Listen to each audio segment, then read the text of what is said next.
Russia ഇനി ആണവായുധം പ്രയോഗിക്കുമോ? അതൊരു 1 മില്യൺ ചോദ്യമാണ്. കാരണം ലോകത്തെ ഏറ്റവും കൂടുതൽ ബലപരീക്ഷണങ്ങൾ നടത്തിയിട്ടുള്ള രാജ്യങ്ങൾ അമേരിക്കയും റഷ്യയുടെ പഴയ രൂപമായ സോവിയറ്റ് യൂണിയനും തമ്മിലാണ്. സോവിയറ്റ് യൂണിയൻ ആദ്യത്തെ സാറ്റലൈറ്റ് വിക്ഷേപിച്ചു, സ്പുട്നിക്. അങ്ങനെ ആകാശത്ത് സ്പേസിൽ ആധിപത്യം സ്ഥാപിച്ചത് സോവിയറ്റ് യൂണിയൻ. ആദ്യത്തെ ബഹിരാകാശ സഞ്ചാരിയെ എത്തിച്ചത് സോവിയറ്റ് യൂണിയൻ, യൂറി ഗഗാറിൻ. ആദ്യം ജീവനുള്ളൊരു വസ്തുവിനെ എത്തിച്ചത് സോവിയറ്റ് യൂണിയൻ, ലൈക്ക എന്ന് പറഞ്ഞ നായ്ക്കുട്ടി. ആദ്യമായി ബഹിരാകാശത്ത് ഒരു വനിതയെ എത്തിച്ചത് സോവിയറ്റ് യൂണിയൻ, വാലന്റീന തെരഷ്കോവ. ആദ്യം ഒരു സ്പേസ് സ്റ്റേഷൻ ഉണ്ടാക്കിയത് സോവിയറ്റ് യൂണിയൻ. ഇങ്ങനെ അമേരിക്കയുമായുള്ള മത്സരത്തിൽ എക്കാലത്തും വിജയിച്ചിട്ടുള്ളത് സോവിയറ്റ് യൂണിയനാണ്. പക്ഷേ ചന്ദ്രനിൽ ആദ്യം ആളെ ഇറക്കിയത് അമേരിക്കയാണ്. അത് വേറെ തിയറിയുണ്ട്, ചന്ദ്രനിൽ ആളൊന്നും ഇറങ്ങിയിട്ടില്ല. അതേതോ സ്റ്റുഡിയോയിൽ സെറ്റിട്ട് ചെയ്തതാണ്, അരിസോണയിലെ ഏതോ സ്റ്റുഡിയോയിൽ സെറ്റിട്ട് ചെയ്തതാണ് എന്ന് പറയുന്നുണ്ട്. കാരണം എത്രയോ വർഷങ്ങൾക്ക് മുമ്പാണ് അമേരിക്ക, പതിറ്റാണ്ടുകൾക്ക് മുമ്പാണ് അമേരിക്ക മനുഷ്യനെ ചന്ദ്രനിലെത്തിയത്. അതിനുശേഷം ടെക്നോളജി, ടെലികമ്മ്യൂണിക്കേഷൻ രംഗം, റോക്കറ്റ് ടെക്നോളജിയിലൊക്കെ വലിയ ഇന്ധനങ്ങളിലൊക്കെ വലിയ മാറ്റം വന്നു. എന്നിട്ട് ഇപ്പോൾ എന്താണ് അമേരിക്ക ചന്ദ്രനിലേക്ക് ആളെ വിടാത്തത് എന്നൊരു ചോദ്യം വരുന്നുണ്ട്. പിന്നെ അത് ശാസ്ത്രീയമായി തന്നെ ചന്ദ്രനിൽ നീൽ ആംസ്ട്രോങ് ഇറങ്ങുമ്പോഴുള്ള കൊടി പറക്കുന്നുണ്ട്. ചന്ദ്രനിൽ വായു ഇല്ലാത്തപ്പോൾ എങ്ങനെ കൊടി പറക്കുന്നു, ഇന്നിങ്ങനെയുള്ള ഒരുപാട് ചോദ്യങ്ങൾ പിന്നീട് വന്നിട്ടുണ്ട്. അതിൻ്റെ വേഗത സംബന്ധിച്ചൊക്കെ ഒരുപാട് സംശയങ്ങൾ. ഏതായാലും രണ്ട് രാജ്യങ്ങളിൽ തമ്മിൽ വലിയ മത്സരമായിരുന്നു. രണ്ട് കൂട്ടരും ഇപ്പോൾ ഓപ്പൺഹൈമറാണ്, ജൂതനായ ഓപ്പൺഹൈമറാണ് അണുബോംബ് ഉണ്ടാക്കിയത്, അല്ലേ? അതെ. പക്ഷേ അതേ സമയത്ത് തന്നെ റഷ്യയുടെ പക്കലും ഉണ്ടായിരുന്നു. ഇന്നിപ്പോൾ ലോകത്തുള്ള ആണവായുധങ്ങളിൽ 80% റഷ്യയുടെ പക്കലാണ്. പക്ഷേ ലോകത്താദ്യം ആണവായുധം പ്രയോഗിച്ചത് അമേരിക്കയാണ്. സത്യത്തിൽ ജപ്പാൻ തോൽവി സംഭവിച്ചിരുന്നു.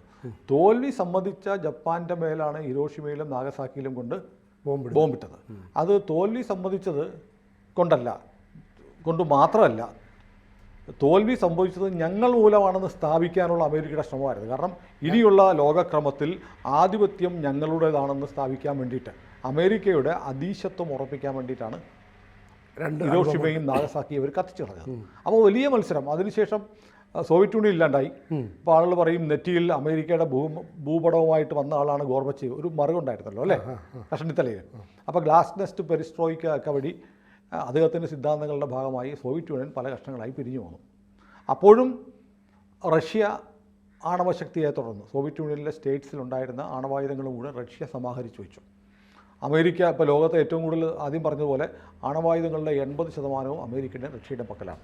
ഇവർ തമ്മിലൊരു ഏറ്റുമുട്ടൽ ഉണ്ടാകുമോ എന്നുള്ള ചോദ്യം ലോകത്തെ ഭയപ്പെടുത്തുന്നതാണ്. കാരണം അവർ രണ്ടും കൂടെ ഒരു ഏറ്റുമുട്ടൽ ഉണ്ടായാൽ അമേരിക്കയും ഒരു ബോംബ് വീണാൽ ബാക്കിയുണ്ടാവും, റഷ്യയും ബാക്കിയുണ്ടാവും. പക്ഷേ ലോകം ബാക്കിയുണ്ടാവും. വലിയ പ്രശ്നമാണ്. കാരണം ഇത് രണ്ട് കൂട്ടർക്ക് ഒരുപാട് സഖ്യകക്ഷികളുണ്ട്. ഇപ്പോൾ കുർസക് മേഖല റഷ്യയിൽ ഉക്രൈൻ പിടിച്ചെടുത്ത ആ മേഖല പിടിച്ചെടുക്കാൻ റഷ്യൻ പട്ടാളത്തിനൊപ്പം വടക്കൻ കൊറിയൻ പട്ടാളക്കാർ യുദ്ധത്തിൽ ഇറങ്ങിയിട്ടുണ്ട്. ഉക്രൈൻ്റെ മുന്നിൽ നേരിട്ട് കാലാളിനെ അയക്കുന്നില്ല എന്നെങ്കിൽ പോലും പണവും ആയുധങ്ങളും മുഴുവൻ അമേരിക്കയിലാണ്. ഇപ്പോൾ ബൈഡൻ ഒരു വലിയ തെറ്റ് ചെയ്തു. ബൈഡനെ സംബന്ധിച്ച് നമ്മൾ മുമ്പൊക്കെ പറഞ്ഞ പോലെ ബൈഡൻ ഒരു താൽക്കാലിക ഇടക്കാല പ്രസിഡന്റ് മാത്രമാണ്. നവംബർ 5 മുതൽ ട്രംപാണ് ഇനി അടുത്ത പ്രസിഡന്റ് തീരുമാനിക്കപ്പെട്ടു. 20-ാം തീയതി അധികാരം ഏൽക്കും. അതിനിടയ്ക്ക് നിർണായകമായ തീരുമാനങ്ങൾ എടുക്കാൻ പാടില്ല എന്നതാണ് രാഷ്ട്രീയ മര്യാദ. പ്രത്യേകിച്ച് ട്രംപ് അദ്ദേഹത്തിൻ്റെ ഉക്രൈൻ നയം വ്യക്തമാക്കുകയും ആ യുദ്ധം ഒരു ദിവസം കൊണ്ട് തീർക്കാൻ ഞാൻ തയ്യാറാണ് എന്ന് കാലേക്കൂട്ടി പ്രഖ്യാപിക്കുകയും ചെയ്തിട്ടുള്ള ഒരാളാണ്. അപ്പോൾ അത് വീണ്ടും എസ്കലേറ്റ് ചെയ്യാതെ ആ യുദ്ധത്തിൻ്റെ വേഗത, തീവ്രത കൂട്ടുന്ന നടപടിയൊന്നും ചെയ്യാതിരിക്കുക എന്നുള്ളതാണ് മര്യാദ. പക്ഷേ റഷ്യക്കെതിരെ ഉപയോഗിക്കാനായിട്ട് ആർമി ടാക്റ്റിക്കൽ മിസൈൽ സിസ്റ്റം എന്ന് പറയുന്ന അവരുടെ ദീർഘദൂരമല്ല, കുറച്ചുകൂടെ റേഞ്ച് കൂടിയ 300 കിലോമീറ്ററൊക്കെ റേഞ്ചുള്ളൂ ആ മിസൈലുകൾ ഉപയോഗിക്കാൻ അമേരിക്ക അനുവാദം കൊടുത്തു. കേട്ട പാടെ അത് സെലൻസ്കി എടുത്ത് പ്രയോഗിക്കുകയും ചെയ്തു. അതിന് മറുപടിയായിട്ട് ആണവ ആയുധം വഹിക്കാൻ പറ്റുന്ന ഇൻ്റർ കോണ്ടിനെൻ്റൽ ബാലിസ്റ്റിക് മിസൈലാണ് റഷ്യ പ്രയോഗിച്ചിരിക്കുന്നത്. അതൊരു സൂചനയാണ്. കാരണം ഈ മിസൈൽ അത് 5600 കിലോമീറ്റർ സഞ്ചരിക്കുന്ന 300 കിലോമീറ്ററുള്ള സാധനം എടുത്ത് ഇങ്ങോട്ട് വന്നപ്പോഴാണ് 5600 കിലോമീറ്റർ റേഞ്ചുള്ള മിസൈൽ തിരിച്ചടിച്ചിരിക്കുന്നത്. അതിപ്പോൾ അവിടെ വീണു. അതിൻ്റെ പേരൊക്കെ നമ്മൾ 1-2 സംഭാഷണത്തിൽ പറഞ്ഞ RS-26 റൂബിസ് സോളിഡ് ഫ്യൂവൽ ഉപയോഗിക്കുന്ന ഭീകരമായ മിസൈലാണ് അത് പ്രയോഗിച്ചിരിക്കുന്നത്. അപ്പോൾ ഇനി അടുത്തത് എന്താണെന്ന് ചോദിച്ചാൽ കൃത്യമായി 2 കാര്യങ്ങൾ പറയുന്നുണ്ട്. റഷ്യ ആണവായുധം ഉപയോഗിക്കുന്നതിനെക്കുറിച്ച് ആലോചിക്കുന്നു എന്ന് വളരെ വ്യക്തമാണ്. അവർ ആണവ നയം മാറ്റി. ഞങ്ങൾക്കെതിരെ യുദ്ധം ചെയ്യുന്ന ഒരു രാജ്യത്തെ ഒരു ആണവശക്തി സഹായിച്ചാൽ അത് ആണവ രാജ്യവുമായിട്ടുള്ള യുദ്ധമായിട്ട് ഞങ്ങൾ പരിഗണിക്കും. അല്ലാതെ മറ്റൊരു ആണവശേഷിയുള്ള രാജ്യത്തിനെതിരെ മാത്രമേ ആണവായുധം പ്രയോഗിക്കുകയുള്ളൂ എന്ന നയം ഞങ്ങൾ മാറ്റി. ഒരു രാജ്യത്തെ ഒരു അണുവായുധ ശേഷിയുള്ള രാജ്യം സഹായിച്ചാലും കണക്കാക്കുമെന്ന് പറഞ്ഞു. ഇപ്പോൾ വന്നിരിക്കുന്നത് നാറ്റോ രാജ്യങ്ങളെ ഞങ്ങൾ ആക്രമിക്കും, വേണ്ടി വന്നാൽ ആക്രമിക്കുമെന്ന് മുന്നറിയിപ്പ് കൊടുത്തു. Hypersonic medium range ballistic missile ഞങ്ങൾക്കെതിരെ പ്രയോഗിച്ചു. ഇത് കൊടുക്കുന്നവർ, ഇതിനെ പിന്തുണയ്ക്കുന്നവരെല്ലാം ശിക്ഷിക്കപ്പെടുമെന്നാണ് റഷ്യ പറയുന്നത്. അപ്പോൾ ഈ ചോദ്യം ഇതാണ്, റഷ്യ ആണവായുധം പ്രയോഗിക്കുമോ? റഷ്യ ആണവായുധം പ്രയോഗിക്കാം. കാരണം ഉക്രൈൻ എന്ന് പറയുന്ന രാജ്യം റഷ്യയുടെ ഒരു ഇമേജിന് വല്ലാതെ മോശമുണ്ടാക്കിയിട്ടുണ്ട്. അതെ, 33 മാസങ്ങൾ കഴിഞ്ഞു, 1000 ദിവസം കഴിഞ്ഞു, റഷ്യക്ക് നിർണായകമായ വിജയം നേടാൻ കഴിയുന്നില്ല. ഒരാഴ്ച കൊണ്ട് എന്തായാലും വിജയിക്കും, അല്ലെങ്കിൽ അതെ, ലോകത്തിലെ ഒരു വലിയ ശക്തി, അമേരിക്കയ്ക്ക് കടപിടിക്കാൻ പറ്റുന്ന ശക്തിയാണെന്ന് കരുതിയ സോവിയറ്റ് യൂണിയൻ റഷ്യ വല്ലാതെ പതറുകയും കുർസക് മേഖല 1000 കിലോമീറ്ററോളം ഉള്ളിൽ കയറി ഉക്രൈൻ സേന പിടിച്ചെടുക്കുകയും ചെയ്തു. പുതിൻ വല്ലാതെ പരുങ്ങലായി. റഷ്യയുടെ വിഖ്യാതമായ പല ആയുധങ്ങളും ടാങ്കുകളുമൊക്കെ ഉക്രൈൻ്റെ ആയുധമല്ല, നാറ്റോയുടെ ആയുധങ്ങൾ അല്ലെങ്കിൽ അമേരിക്കയുടെ ആയുധങ്ങൾക്ക് മുന്നിൽ നിഷ്പ്രഭമായി പോകുന്ന കാഴ്ചയെ കണ്ടു. അതുകൊണ്ടാണ് വളരെ പെട്ടെന്ന് നമ്മളെ കാലത്തും ഇന്ത്യൻ സൈന്യം ആശ്രയിച്ചുകൊണ്ടിരിക്കുന്ന അമേരിക്കയുടെ യുദ്ധോപകരണങ്ങളെയാണ്. നമ്മൾ വളരെ പെട്ടെന്ന് ഈ അടുത്തിടെ രാജ്നാഥ് സിംഗ് US പോവുകയും ചില ചർച്ചകൾ നടത്തുകയും അമേരിക്കയുമായി ചില അതിവേഗത്തിൽ ചില കരാറുകൾ ഉണ്ടാക്കി ആയുധങ്ങൾ വാങ്ങാനുള്ള ഒരു സംരംഭം ഉണ്ടായി. കാരണം നമ്മൾ കണ്ടുകൊണ്ടിരിക്കുക, റഷ്യയുടെ പക്കലുള്ള ആയുധങ്ങൾ നാറ്റോയുടെ അല്ലെങ്കിൽ അമേരിക്കയുടെ ആയുധത്തിന് മുന്നിൽ തവിട് പൊടിയാണ് പലതും. അപ്പോൾ അതൊരു വല്ലാത്ത കാഴ്ചയാണ്, വല്ലാത്തൊരു ആശങ്ക ഇന്ത്യക്ക് ഉണ്ടാക്കിയിട്ടുണ്ട്. അപ്പോൾ ഒരു സൂപ്പർ പവർ എന്ന നിലയ്ക്ക് വൻ ശക്തി എന്ന നിലയിലുള്ള റഷ്യയുടെ ഇമേജിന് വല്ലാത്ത കോട്ടം പറ്റി. ഇനി ഇപ്പം മോസ്കോയ്ക്ക് നേരെ കഴിഞ്ഞ ദിവസം ഡ്രോൺ ആക്രമണം ഉണ്ടായി അല്ലേ? ക്രെംലിനിലൊക്കെ ഡ്രോണുകൾ പറന്നു വന്നു. ഡ്രോണുകളെ ഒന്നും റഡാറിലൊന്നും പിടിക്കാൻ അത്ര എളുപ്പമല്ല. അപ്പോൾ മോസ്കോയിൽ പോലും ആളുകൾക്ക് സ്വൈര്യമായി കഴിയാൻ വയ്യാത്ത അവസ്ഥ ഉണ്ടായിരിക്കുന്നു. അപ്പോൾ ഇത്തരം ഒരു അവസ്ഥയാണ് നെതന്യാഹു നേരിട്ടത് അല്ലേ? അതെ, തൻ്റെ രാജ്യത്തെ പ്രജകൾക്ക് അവരുടെ വീടുകളിൽ കഴിയാൻ പറ്റുന്നില്ല, അതുകൊണ്ട് ഞങ്ങൾ എന്ത് ചെയ്യണം, ഞങ്ങൾ അതിമാരകമായ ആക്രമണം നടത്തും, അവിടെ കയറി അടിക്കുക എന്ന് പറഞ്ഞ പോലെ നെതന്യാഹുവിൻ്റെ ഷൂവിൽ ഇപ്പോൾ ആര് നിൽക്കുകയാണ്? പുടിൻ നിൽക്കുകയാണ്. കാരണം നെതന്യാഹു നേരിട്ട് അതേ പ്രതിസന്ധി. കാരണം ഏകാധിപതിയാണ് പുടിനെങ്കിലും അനന്തകാലത്തോളം ജീവിച്ചിരിക്കുന്ന കാലത്തോളം പ്രസിഡൻ്റായിട്ടിരിക്കാനുള്ള ഭരണഘടനാ ഭേദഗതിയൊക്കെ നടത്തി ഒരു രാജാവിനെ പോലെ കഴിയുകയാണെങ്കിൽ പോലും ജനങ്ങൾ എതിരായി കഴിഞ്ഞാൽ ഒരു ഭരണകൂടത്തിനും ഒരു ഏകാധിപതിക്കും നിലനിൽക്കാൻ പറ്റില്ല. ചരിത്രത്തിൽ ഒരുപാട് പ്രാവശ്യം തെളിയിച്ചിട്ടുള്ളത്. അപ്പോൾ അത്തരം വല്ലാത്തൊരു പ്രതിസന്ധി. കാരണം ഇപ്പോൾ ഇവരുടെ പക്കലുള്ള റഷ്യയുടെ മിസൈലുണ്ട്, അമേരിക്കയുടെ മിസൈലുണ്ട്, സ്കാൾപ്പ് എന്ന് പറയുന്ന UK മിസൈലുകളുണ്ട്, ഫ്രഞ്ച് മിസൈലുകളുണ്ട്. ഇതെല്ലാം കൂടെ എടുത്ത് 300-400 കിലോമീറ്റർ റേഞ്ചിലേക്ക് അതിർത്തിയിൽ നിന്ന് അയച്ചാൽ ഒരുമാതിരി റഷ്യയിലെ പ്രദേശങ്ങളിലൊക്കെ ജനങ്ങളുടെ ജീവിതത്തെ വല്ലാതെ ബാധിക്കും. അപ്പോൾ അതുകൊണ്ട് പുടിനെ സംബന്ധിച്ച് ഒരു തീരുമാനം എടുത്തേ പറ്റുള്ളൂ. പുടിൻ ആ തീരുമാനം എടുക്കുമെന്ന് വല്ലാതെ ലോകം ഭയപ്പെടുന്നുണ്ട്. ലോകത്തിൽ ഈ അമേരിക്കയുടെ സഖ്യകക്ഷികളായിട്ടുള്ള അല്ലെങ്കിൽ ധാർമ്മികമായും ധനപരമായും ആയുധം കൊണ്ടും ഉക്രൈനെ സഹായിച്ചുകൊണ്ടിരിക്കുന്ന രാജ്യങ്ങളൊക്കെ യുദ്ധഭീതിയിലാണ്. നമ്മൾ പറഞ്ഞു ഫിൻലാൻഡ്, സ്വീഡൻ തുടങ്ങിയ രാജ്യങ്ങളിലൊക്കെ മുന്നറിയിപ്പ് കൊടുത്തു, അവരോട് ബങ്കറിലിരിക്കണം, യുദ്ധം വന്നാൽ എന്ത് ചെയ്യണം എന്നുള്ള സൂക്ഷിക്കണം, ലഘുലേഖകൾ വിതരണം ചെയ്യുന്നു, ഇമെയിലായിട്ട് അയക്കുന്നു, അതെ, പുതിയൊരു വെബ്സൈറ്റ് ഉണ്ടാക്കുന്നു. ഇങ്ങനെ ഈ രാജ്യങ്ങളൊക്കെ വല്ലാത്ത ഭയത്തിലാണ്. അപ്പോൾ അവരൊക്കെ അതിനെ പ്രതീക്ഷിക്കുന്നുണ്ട്. നമ്മൾ മുമ്പ് പറഞ്ഞു, നമ്മൾ ABC-യിലാണോ എന്ന് ഓർക്കുന്നില്ല, ബാൾട്ടിക് കടലിലൂടെ പോകുന്ന അണ്ടർ വാട്ടർ കേബിൾ, കടലിലുള്ള ഇൻ്റർനെറ്റ് ടെലികമ്മ്യൂണിക്കേഷൻ കേബിളുകൾ കഴിഞ്ഞ ദിവസം, അത് സീ ലയൺ കേബിളാണ്, 1200 കിലോമീറ്ററുണ്ട്. ഫിൻലാൻഡിൻ്റെ തലസ്ഥാനമായ ഹെൽസിങ്കിയിൽ നിന്ന് ജർമ്മൻ പോർട്ട് സിറ്റിയായ റോസ്റ്റാക്ക് വരെ പോകുന്ന കേബിളും ലിത്വാനിയയിൽ നിന്ന് സ്വീഡനിലേക്ക് പോകുന്ന കേബിളും കടലിനടിയിൽ വെച്ച് മുറിച്ച് മാറ്റപ്പെട്ടിട്ടുണ്ട്. അത് കടലിനടിയിലേക്ക് കേബിൾ എന്ന് പറഞ്ഞാൽ കടലിൻ്റെ അടിത്തട്ടിലെ തറയിൽ കൂടിയാണ്, മണ്ണിൽ കൂടിയാണ്, അത്ര ആഴത്തിൽ ഇട്ടു പോകുന്ന കേബിളുകളാണ്. അത് ഇൻ്റർനെറ്റ് സംവിധാനവും ടെലികമ്മ്യൂണിക്കേഷനും അതുവരെയൊക്കെ സാറ്റലൈറ്റ് വഴിയൊന്നും അല്ല എല്ലാം പോകുന്നത്. ഈ കേബിളുകൾ പറഞ്ഞത് അതെങ്ങനെ ദുരൂഹമായ സാഹചര്യത്തിൽ അത് മുറിച്ചു പറ്റൂ, അത് ഇപ്പോൾ അന്തർവാഹിനിയിൽ പോയി മുറിക്കാനേ പറ്റുള്ളൂ. അതുമൊക്കെ റഷ്യൻ ഇടപെടലാണെന്നൊരു സംശയം വരുന്നുണ്ട്. അപ്പോൾ ഏതായാലും ഈ കഴിഞ്ഞ ദിവസം 6 മറ്റേ ആർമി ടാക്ടിക്കൽ മിസൈൽ ഉക്രൈൻ അയച്ചത്. അതിൽ 5 എണ്ണവും തകർത്തു എന്നാണ് റഷ്യ ആവശ്യപ്പെടുന്നത്. അപ്പോൾ ഒരെണ്ണം ഇവിടെ വന്ന് വീണിട്ടുണ്ട്, ഒരെണ്ണം എവിടെയും വീണിട്ടുണ്ട്. അവരുടെ ആയുധ സംഭരണശാലയിലാണെന്ന് ഉക്രൈൻ പറയുന്നു. റഷ്യ സ്ഥിരീകരിച്ചിട്ടില്ല. അതുപോലെ റഷ്യ അയച്ചിരിക്കുന്ന ICBM ഡിപ്രിൻഡോ സിറ്റി എന്ന് പറഞ്ഞ സിറ്റിയിലാണ് ചെന്ന് വീണത്. അത് അവിടെ എന്ത് കാഷ്വാലിറ്റി ഉണ്ടായെന്ന് ഉക്രൈനും പറയുന്നില്ല. ഏതായാലും വല്ലാത്തൊരു ഭീകരാവസ്ഥ, വല്ലാത്ത ഭയം യൂറോപ്പിൽ ഇപ്പം മിഡിൽ ഈസ്റ്റിലെ സംഘർഷം നമ്മൾ കാണുന്നുണ്ട്. അതെ, ഇസ്രയേലുമായിട്ടുള്ള സംഘർഷം. പക്ഷേ ആ സമയത്തൊക്കെ നമ്മൾ ഈ റഷ്യ ഉക്രൈൻ യുദ്ധം തന്നെ മറന്നു കഴിഞ്ഞു. പക്ഷേ പെട്ടെന്ന് റഷ്യ ഉക്രൈൻ യുദ്ധം കയറി വരിക. കാരണം അതിൻ്റെ ഒരു രീതി മാറുകയാണ്. പെട്ടെന്ന്. അതായത് ശരിക്കും പറഞ്ഞാൽ അമേരിക്കൻ ഇലക്ഷനാണ് ഈ ഇതിന്റെ ആംഗിളിനെ മാറ്റിയത്. മാറ്റിയത് മാത്രമല്ല, ബൈഡൻ കളിക്കുന്ന ഒരു വൃത്തികെട്ട രാഷ്ട്രീയമാണ്. കാരണം രാഷ്ട്രീയ കളിയാണ്. കാരണം ട്രംപ് വന്നാൽ യുദ്ധം തീർക്കും. ബൈഡനെ സംബന്ധിച്ച് ബൈഡൻ വല്ലാത്ത നിരാശയിലാണ്. അമേരിക്കയുടെ ചരിത്രത്തിലെ ഏറ്റവും മോശപ്പെട്ട പ്രസിഡന്റ് ആയിട്ടാണ്. എടുത്തു പറയാൻ ഒന്നുമില്ല.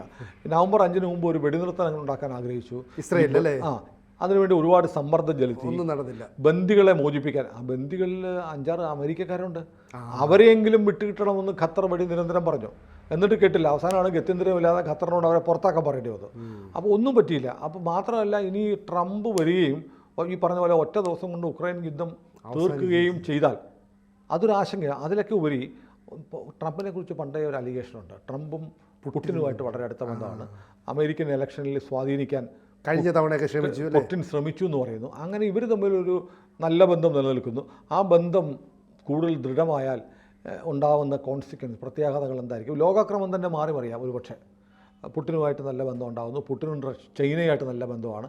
ഒരുപക്ഷെ ഈ അമേരിക്കയ്ക്ക് യുദ്ധം വേണം എല്ലായിടത്തും. കാരണം ഒരു ആംസ് ഡീലർ, ആയുധ കച്ചവടം ഒരു വലിയ അമേരിക്കയുടെ പ്രധാനപ്പെട്ട ഒരു വരുമാന മാർഗ്ഗമാണ്. അപ്പോൾ ചെറുതും വലുതുമായ രാജ്യങ്ങൾ തമ്മിൽ ഇടയ്ക്ക് തീവ്രവാദി സംഘടനകളെ പ്രോത്സാഹിപ്പിക്കും. ഐസിസിനെ ഒരു കാലത്ത് അമേരിക്ക പ്രോത്സാഹിപ്പിച്ചിട്ടുണ്ട് അല്ലേ? IS തീവ്രവാദികളെ ഇങ്ങനെയൊക്കെ ചെയ്തിട്ടുണ്ട്.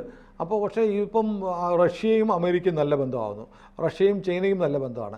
ഒരു പക്ഷേ അങ്ങനെ ഒരു ബന്ധം റഷ്യ, ചൈന, അമേരിക്ക ഒരു ഐക്യം ഉണ്ടായാൽ പിന്നെ യുദ്ധം ഉണ്ടാവില്ല. മാത്രമല്ല, അത് വല്ലാതെ 3 വമ്പന്മാർ, ലോകത്തെ 3 ഭീകരന്മാർ ഒന്നിച്ചു നിന്നാൽ ബാക്കി രാജ്യങ്ങളുടെയൊക്കെ അവസ്ഥ എന്താണ്? അപ്പോൾ അങ്ങനെ ഒരു ഒന്നിക്കൽ ഉണ്ടാവരുത്. ലോകക്രമം തന്നെ മാറ്റിമറിക്കും. സിമ്പിളായിട്ട് പറഞ്ഞാൽ സ്വസ്ഥത ഉണ്ടാവരുത് ട്രംപിന്. സ്വസ്ഥത ഉണ്ടാവരുത്. ട്രംപ് ഒരു വേൾഡ് ചാമ്പ്യനായി മാറരുത്. ട്രംപിനെ സംബന്ധിച്ച് ഇനിയിപ്പോൾ ട്രംപ് 4 വർഷമുള്ളൂ. 4 വർഷത്തിന് ശേഷം ട്രംപ് മത്സരിക്കാനൊന്നും പോകുന്നില്ല. ചില കാര്യങ്ങൾ അദ്ദേഹം നേരത്തെ പറഞ്ഞിട്ടുണ്ടല്ലേ, ഈ കുടിയേറ്റക്കാരെ ഒഴിപ്പിക്കുന്ന അടക്കം. അതെല്ലാം ചെയ്ത് അമേരിക്കയുടെ ചരിത്രത്തിലെ ഏറ്റവും പവർഫുൾ പ്രസിഡന്റ് എന്ന നിലയിൽ ഒരുപക്ഷെ ഒരു ഖ്യാതി ഉണ്ടാക്കിയിട്ട് റിട്ടയർ ചെയ്യാനായിരിക്കും ട്രംപ് ആഗ്രഹിക്കുന്നത്. അങ്ങനെ സ്വസ്ഥമായിട്ട് ഇയാൾ പോകണ്ട. ഇയാളുടെ കാലത്ത് വേണ്ടി വന്നാൽ റഷ്യയായിട്ട് പോലും, അല്ലെങ്കിൽ നാറ്റോയും റഷ്യയും തമ്മിലൊരു യുദ്ധം ഉണ്ടാവട്ടെ. ട്രംപ് എന്ത് ചെയ്യും ഒന്ന് കാണിച്ചു തരാം. അല്ലെങ്കിൽ ഇയാൾ ഈ പറയുന്ന പോലെ സെലൻസ്കിയെ വിളിച്ചിട്ട് ചെറുക്ക വെറുതെ ഇരിക്കട എന്നൊക്കെ പറഞ്ഞിട്ട് ഒരു സമവായമൊക്കെ ഉണ്ടാക്കാൻ ശ്രമിക്കുകയാണ്. അല്ലെങ്കിൽ നിനക്ക് നീ ആയുധം തരത്തില്ല, ആയുധമില്ല, അമേരിക്ക ആയുധമില്ലെന്ന് പറഞ്ഞാൽ ഉക്രൈൻ തീർന്നു. അങ്ങനെയൊക്കെ വരുന്നൊരു സാഹചര്യം ഉണ്ടാകുന്നതിന് മുമ്പ് ഒരിക്കലും ഇനി അമേരിക്കയ്ക്ക് അങ്ങനെ സെലൻസ്കിയെ തള്ളിപ്പറയാൻ പറ്റരുത്. അതിന് പറ്റുന്ന മാരകമായ ഒരു സംഭവം ഉണ്ടാവണം. വേണ്ടി വന്ന റഷ്യയെ കൊണ്ട് നാറ്റോ രാജ്യങ്ങളെങ്കിലും ഒന്ന് അടുപ്പിക്കണം. നാറ്റോ രാജ്യങ്ങളെ നിലവിലുള്ള കണ്ടീഷൻ അനുസരിച്ച് ട്രംപ് നാറ്റോയിൽ നിന്നും വേണ്ടെന്ന് പറഞ്ഞ ആളാണ്. കാരണം നമുക്ക് ഗുണമില്ല, നമ്മൾ അവർക്ക് ആയുധവും പണവും ചിലവാക്കുന്നതിനാണ്. ഒരു LIC പോളിസി എടുത്താൽ നിങ്ങൾ പ്രീമിയം എങ്കിലും അടയ്ക്കണം. ഇത് പ്രീമിയം പോലും അടയ്ക്കുന്നില്ല. നമ്മൾ ഇവരുടെയൊക്കെ കാര്യം നോക്കാൻ ചെല്ലണം. നമുക്ക് എന്ത് ഗുണം എന്ന പോളിസിയാണ് ട്രംപിനുള്ളത്. അപ്പോൾ പക്ഷേ അതിനു മുമ്പ് ബൈഡൻ്റെ കാലം ജനുവരി 20 വരെ ബൈഡൻ ഇരിക്കുമ്പോൾ നാറ്റോയെ കയറി റഷ്യ അടിച്ചാൽ സ്വാഭാവികമായും നാറ്റോ എഗ്രിമെൻറ്റിൻ്റെ ഭാഗമായിട്ട് അമേരിക്ക ഇടപെടേണ്ടി വരും. അപ്പോൾ അങ്ങനെ ഒരു വാറിലേക്ക് നാറ്റോ രാജ്യങ്ങളും റഷ്യയും തമ്മിലൊരു യുദ്ധത്തിലേക്ക് പോയിക്കൊണ്ടിരിക്കുമ്പോഴത്തേക്ക് അമേരിക്കൻ പ്രസിഡൻ്റായിട്ട് ട്രംപ് വന്നാൽ ആ യുദ്ധം നിർത്താൻ ആർക്ക് പറ്റില്ല? ട്രംപിന് പറ്റില്ല. ഓൺഗോയിങ് വാറല്ലേ? അതെ, അത് കണ്ടിന്യൂ ചെയ്തു. അപ്പോൾ ഈ പുടിനും റഷ്യയും തമ്മിലുള്ള ബന്ധം തകർന്നു പോകും. അപ്പോൾ ഇതൊക്കെ ആയിരിക്കാം നോക്കുന്നത്. അപ്പോൾ സ്വന്തം രാഷ്ട്രീയ താല്പര്യത്തിന് വേണ്ടിയിട്ടുള്ള ഒരു അറ്റകൈ ആണ്. ശരിക്കും ഡെമോക്രാറ്റുകളാണ് ഇതിനെ പിന്നിൽ കളിക്കുന്നതെന്ന് വരെ പറയാല്ലേ? തീർച്ചയായും റിപ്പബ്ലിക്കൻ്റെ സമ്പൂർണ്ണമായ ഒരു വിജയത്തിൽ വല്ലാത്ത അസ്വസ്ഥത ആ ക്യാമ്പിനുണ്ട്. ഇപ്പോൾ ഈ ഹിലാരി എവിടെയോ വിശ്രമ ജീവിതത്തിനോ ഒളിവിൽ പോയിരിക്കുക. ഹിലാരി അല്ല, കമല ഹാരിസ് എവിടെയോ പോയിരിക്കുന്നു. മാധ്യമങ്ങളോട് സംസാരിക്കുന്നില്ല. അങ്ങനെ വല്ലാത്തൊരു നിരാശ. മാത്രമല്ല ഇപ്പം പ്രശ്നം ഉണ്ടാക്കിയാലായിരിക്കും ഇനി 4 വർഷം കഴിയുമ്പോൾ പിടിച്ചെടുക്കാൻ പറ്റുള്ളൂ. അതാണ്. ഏതായാലും മറ്റൊരു കാര്യമുണ്ട്. പുടിനും അത്യാവശ്യം ബുദ്ധിയൊക്കെ ഉണ്ട്. ഇതാണ് കളി എന്നറിയാം. പക്ഷേ ഇപ്പോൾ എന്തിനാണ് ICBM എടുത്ത് പ്രയോഗിച്ചത്? കാരണം 5600 കിലോമീറ്റർ റേഞ്ചുള്ള ഒരു സാധനം 10-100 കിലോമീറ്റർ ദൂരത്തേക്ക് എടുത്ത് പ്രയോഗിക്കുന്നത് എന്തിനാണ്? കൊതുകിനെ കൊല്ലാൻ എന്തിന് പീരങ്കി ഉപയോഗിക്കുന്ന ഒരു ചോദ്യമുണ്ട്. വാണിംഗ് ആയിരിക്കാം. അപ്പോൾ പിന്നെ ഏകാധിപതികൾക്ക് ആരോടും ആൻസർ പറയരുത്. അവർക്ക് തീരുമാനിച്ചാൽ മതിയല്ലോ, നടപ്പാക്കുക. അപ്പോൾ സെലൻസ്കി ഒരു ഏകാധിപതിയല്ല, അമേരിക്കൻ പ്രസിഡന്റും ഏകാധിപതിയല്ല. നമ്മൾ അമേരിക്കൻ പ്രസിഡന്റ് എന്നൊക്കെ വളരെ വാസ്റ്റായിട്ടുള്ള അധികാരം ഉണ്ടെന്ന് കരുതുന്നുണ്ടെങ്കിൽ ഒരുപാട് ലിമിറ്റേഷൻസ്, ഒരുപാട് കമ്മിറ്റികൾ ഇവരൊക്കെ തീരുമാനിച്ചു കഴിഞ്ഞാൽ പല കാര്യങ്ങളിലും പ്രസിഡന്റ് തീരുമാനം എടുക്കാൻ പറ്റുള്ളൂ. പക്ഷേ പുടിൻ അങ്ങനെയല്ല. പുടിൻ ആരോടും ചോദിക്കാനില്ല. പുടിൻ USSRന്റെ കാലം മുതൽ അതിൻ്റെ എല്ലാ കാര്യങ്ങളും അറിഞ്ഞ് മനസ്സിലാക്കിയ വ്യക്തി കൂടെ ആയിരുന്നു. അല്ല, പുടിൻ KGB ഏജന്റ് ആയിരുന്നു. അത് കഴിയുമ്പോൾ സ്വാഭാവികമായിട്ട് റഷ്യയിൽ 10-20 വർഷമായിട്ട് പ്രധാനമന്ത്രിയും പ്രസിഡന്റായിട്ട് മാറി മാറി റഷ്യൻ ചാരസംഘടനയുടെ ആളായിരുന്നു പുതിൻ. സോൾജിയറാണ് വേണ്ടി വന്നാൽ. അതെ, അപ്പോൾ അയാൾക്ക് അത്ര എക്സ്പീരിയൻസ് ഉള്ളതുകൊണ്ട് എങ്ങനെ ഒരു രാജ്യത്തെ മുന്നോട്ട് കൊണ്ടുപോകണം അല്ലേ? അപ്പോൾ അത് ഒരു പക്ഷേ അങ്ങനെ സംഭവിക്കാം. എനിക്ക് തോന്നുന്നത് ഉക്രൈനെ സംബന്ധിച്ച് ഉക്രൈന് അതിമാരകമായ ഒരു അടി കിട്ടാനുള്ള സാധ്യതയുണ്ട്. അത് പുടിൻ ചെയ്യാതിരിക്കുക എന്ന് പറഞ്ഞാൽ പുടിൻ്റെ പൊളിറ്റിക്കൽ സൂയിസൈഡാണ്. പുടിൻ എന്ന ലോക നേതാവിൻ്റെ ഒരു ഇറക്കം അദ്ദേഹം ആഗ്രഹിക്കുന്നില്ല.